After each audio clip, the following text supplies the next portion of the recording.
Yes, you guys, welcome back. Wow, what a frustrating performance today. What an annoying performance today, man.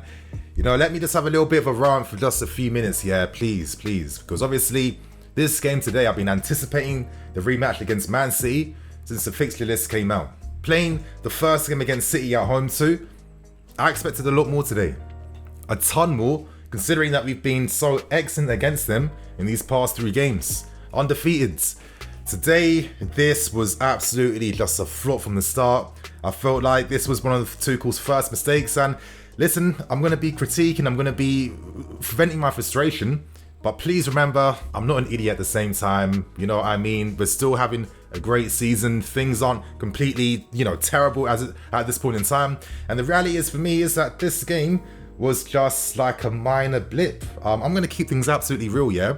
I don't personally think that Man City were just so excellent and just so good at, breaking us down and creating that threat against us that they made us play like that. We played within ourselves. That's the reason why we played like this today. We made it easy for Man City. Absolutely easy for Man City. And for me, it comes down to Tuchel sometimes. And I guess because no one's perfect, there's no manager on this planet who is 100% foolproof and perfect. But for me, at times, I feel like he can just be a bit too conservative. I feel like he is like a slave to the tactics and systems at all point in times. And I feel like in the second half, when the game became more about what the players are going to do in like individual moments and situations, that's when our game can kind of like break down because, we're really just like a system team to its core. And with that type of structure, things can kind of fall apart. For me, Tuchel, the mistakes was from the lineup immediately. When you have wing backs in Alonso, of course, and that's who had to play wing back to replace Reece James. And my God, when Reece James came off with that injury, I was just kind of scared straight away because that's a major attacking creative threat that's out the team. My thinking then becomes, bruv, we've got Aspie and Alonso as wing backs. In a game like this, with how it was played in this particular context, what this team desperately needed was to have the pacing behind from the wing backs. We saw it quite a bit at times. Rudiger quite a lot of times was finding Aspilicueta. I set down the right, but Man City wanted them to have the ball there. They were stopping Alonso down that left-hand side. And, when you have a flat midfield 3-2, you need that vertical option. You need that guy who's going to make that run in behind you. So you can play the pass there, relieve the pressure. When we played excellently against Man City in God knows how many games under Tuchel, we've had Varna, we've had that pacing behind every single time. And for me, considering that, we had some injuries in the team, but it wasn't strong enough for us to play this conservative and this defensive. How many times was players like Kante or the midfield having to be the guys to break the lines all the time just to, help us get up the fields? It's ridiculous. It just didn't work at all. And, it's one of them games where it's just like, okay, as it was going on, because I like to see how it's going to develop. I thought maybe the first half plan is we're going to soak up all this pressure because, in my opinion, for large parts of the game, I thought we defended very easily against Man City. We saw as the first half was ending how they were resorting to long shots from outside the box, and a lot of times when you see teams doing that, it means that they are struggling to break a team down. And in that sense, both teams were each other's yin to their yang. They just cancel each other out, and it was just a very balanced game. But of course, when you give a team like City the volume of opportunities to be able to have the ball in dangerous areas, to constantly prod, you force your own luck. And it was no surprise that, Gabriel Jesus, one of the most informed players this season so far, ended last season very strong as well too. He was that bit of luck that Man City needed. A deflection of Jorginho in that second half coming off of him, but a nice improvisation and a quick early shot that went through all the players coming off Jorginho. It was one of those games where it wasn't going to take like a beautiful goal for either team to win the game. It was that type of luck, and I think the moment that goal just went in, I think you're just kind of sussed and had a feeling that, okay, maybe this is the game over now, because I just didn't see how through the system we were going to look to play and break them down. Now, the thing is, I don't think our wing backs were helped. My thing is this in football, yeah. You already understand what the player can do and what they can't do. Their pros and their cons. So, I can't sit here and be mad at Marcos Alonso maybe for not having that pacing behind, because you don't have that. But one of the reasons why Alonso has been very effective this season was how he linked up with the player that, receives the ball in the half space and between the lines. And throughout the game today, there was no option. There was none of that. How many times were we forced to play, stupid balls in behind out wides? Werner, Lukaku constantly isolated from each other, rarely playing off of each other. And that's what Man City wanted. In that game today, we could see with our own two eyes, they weren't a physical match for Lukaku at all. Laporte, every time Lukaku pinned him down, got his body and frame in front of that ball, said it's my ball. Couldn't touch him, couldn't do nothing.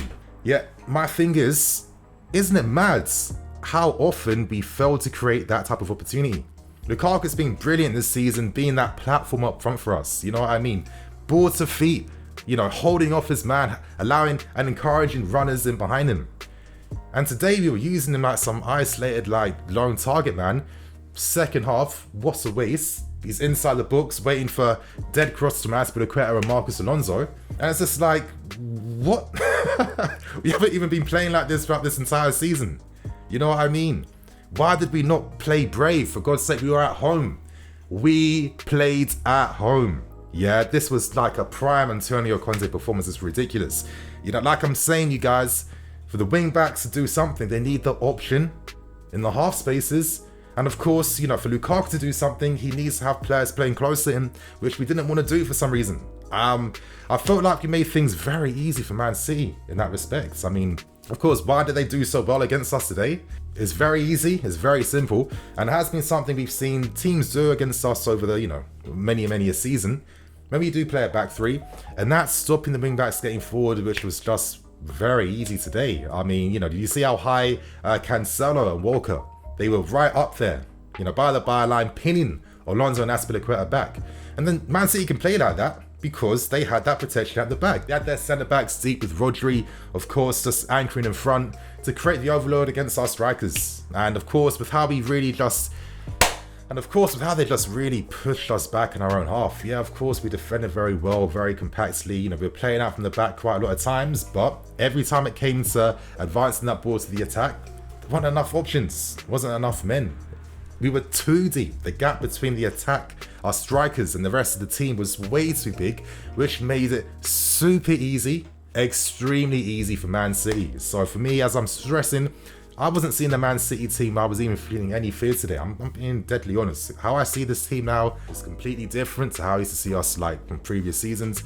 For me, this was a case of Tuchel getting the game plan wrong, which affected how we could play and create danger against Man City, because that danger just came in isolation. My God, I know, like I said, I explained at the start, I'm being gassed for this game. I'm always excited for the big games, especially after we beat Man City in the Champions League. I'm trying to get more bragging rights over them, and then not even to play a good game of football.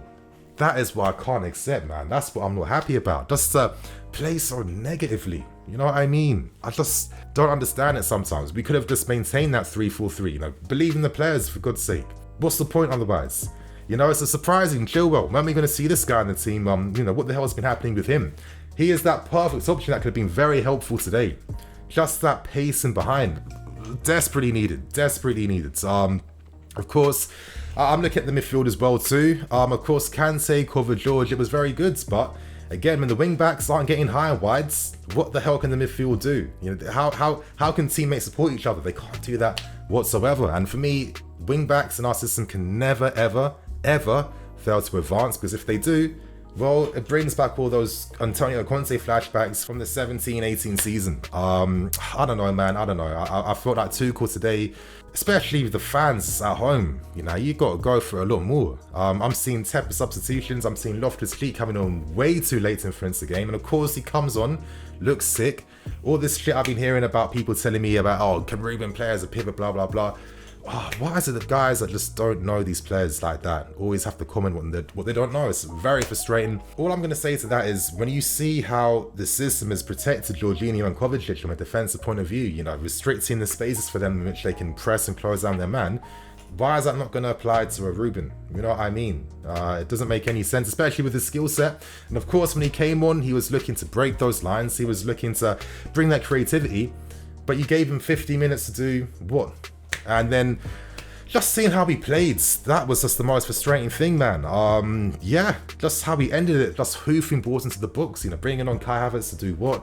I'm personally feeling like, because we haven't seen that different type of system, and which has surprised me, because Tuchel's always been a guy that's been alternating between back threes, back fours, all these different formations throughout the season, is that I feel like it just really inhibits the attack. Yeah, I'm looking at Kai Havertz today, just lots of willing runs in behind.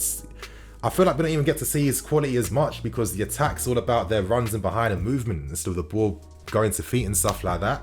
That was a bit disappointing, and it's just like, when are we going to really see Kai really being able to like assert himself fully into a game and really dominate it? I thought that's what we all wanted to see from him, but I kind of feel like, there's only so much players can do when they have jobs and roles they must fulfill for the manager in any given system. I don't know, you guys.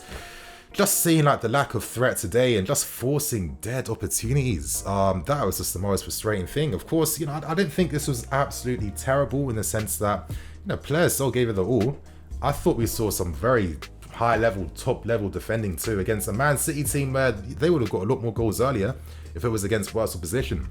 But I just feel like today the manager stopped the team from creating danger against Man City by prioritising our defence a lot more than any threat we were going to bring up front. And for me, if you're going to win the Premier League this season, when you have not just only Man City, but you've got United, you've got Liverpool as well.